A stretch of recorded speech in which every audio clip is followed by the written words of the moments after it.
Чтобы посмотреть. Есть идея. Ходячий замок. Студия Гибли представляет. Вау, вот это камин. Может быть, сделать такой в 3D? Вот так замок. Выглядит как обычная развалюха. Кальцифер, я забыл о тебе. На тебя наложили заклятие. Да? Наложили? Его будет не так-то легко снять. А ты справишься? Огонь говорит. Вот теперь он убран. Я хочу сделать его. Постарайся больше не обижать моего друга. Хорошо. Всем привет! Недавно я не знал, чем себя занять, и я решил посмотреть то, что мне точно понравится и поднимет настроение. Ну и куда деваться, у меня есть списочек фильмов и мультфильмов, которых я хочу посмотреть. Ну и поэтому мне не составило никакой проблемы подобрать себе мультфильм на вечер. Мое знакомство с творчеством Хаяо Миядзаки произошло приблизительно в году так 2014, а может 2015, а может чуть и раньше, но примерно в этот промежуток. И началось все именно с этого полнометражного мультфильма «Ходячий замок». Первые мои впечатления были очень запоминающие. Ведь захватывающий мир магии так и притягивал и захватывал фантастический сюжет мультфильма. После недавнего просмотра мне захотелось стать героем данной истории и хотя бы немножечко ощутить эту волшебную атмосферу на себе. И я твердо решил, что я сделаю сердце ходячего замка. А именно жилище, угадайте для кого? Правильно, для самого милого и обаятельного демона огня Кальцифера. А сейчас немножечко поучительного материальчика. Возможно, вы не знали, но «Ходячий замок» как мультипликация была создана по мотивам одноименного сказочного романа английской писательницы Дианы Уин Джонс. И если верить интернет-источникам, Миядзаки лично летал в Англию, чтобы показать свой фильм автору оригинальной сказочной истории. По итогу Диане все понравилось, но знаете что? Больше всего ее поразило то, как Миядзаки изобразил ведьму пустоши. Оказалось так, что ведьма в аниме ужасно похожа на тетку самой писательницы. И у ее тетки даже есть такая же норковая шляпа, как в фильме. К сожалению, саму книгу я не читал, но я хочу вам рассказать немного о своем любимом персонаже. При первом просмотре, как и многим, мне запомнился сам хозяин замка Хаул. Но в душу мне все же запал милый мальчик Маркл, которого, как оказывается, нет в основной книге.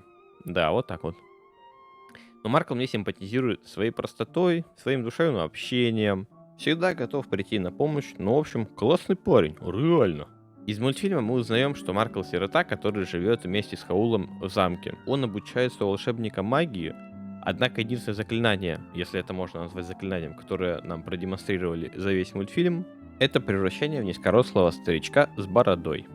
Ну а если вы не знакомы с сюжетом «Ходячего замка», то сейчас вкратце я вам его расскажу. Начинается все с того, скромная жизнь шляпницы Софи полностью изменяется, когда в окрестностях ее города появляется ходячий замок таинственного волшебника Хаула, известного своими похищениями девичьих сердец. Спасенная этим голубоглазым юношей от приставаний двух военных, она влюбляется в него. Однако, волнующая прогулка с ним обходится юной шляпницей ее красотой и молодостью, так как вечером в день встречи Софи с Хаулом в доме Софи появляется ревнивая ведьма пустоши, которая превращает девушку в старуху.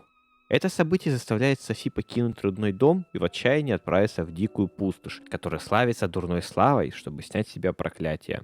По дороге ей попадается огородное пугало, которого зовут Репка. Оно дарит Софи трость и помогает попасть в странное сооружение – замок Хаула.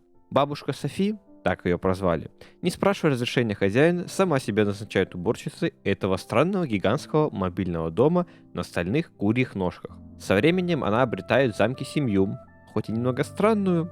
В замке живут огненный демон Кальцифер, ученик Хаула Маркл, а также сам Хаул, могущественный юный волшебник и хозяин замка.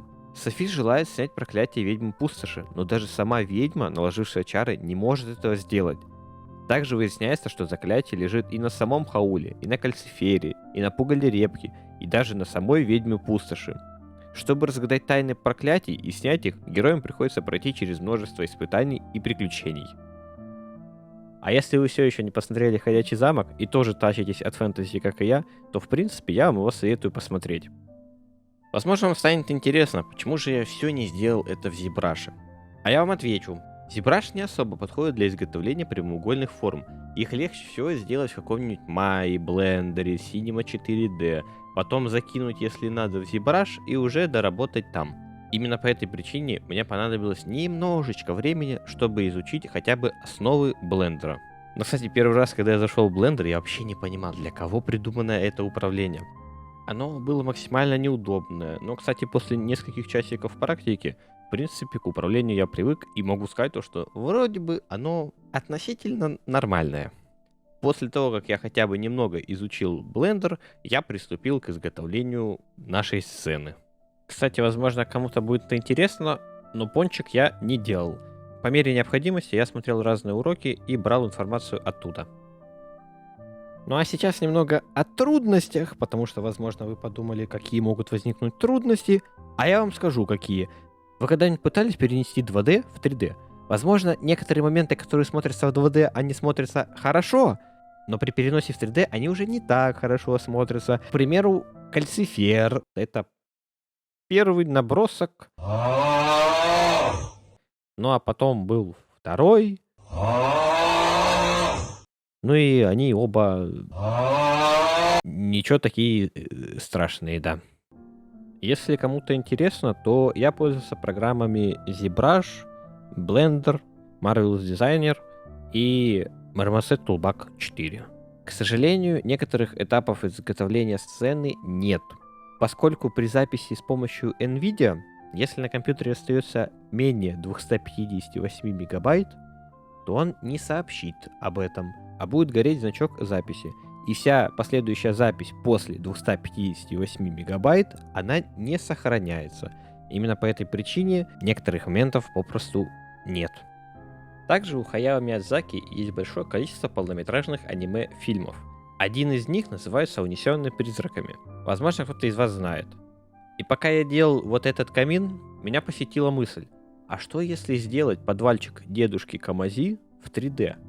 Вместе с самим дедушкой Камази, который как доктор Осьминог сидит и тянется своими руками к ящикам с ингредиентами. Поэтому эту идею я откладываю в долгий ящик и надеюсь, что к ней я все-таки смогу приступить.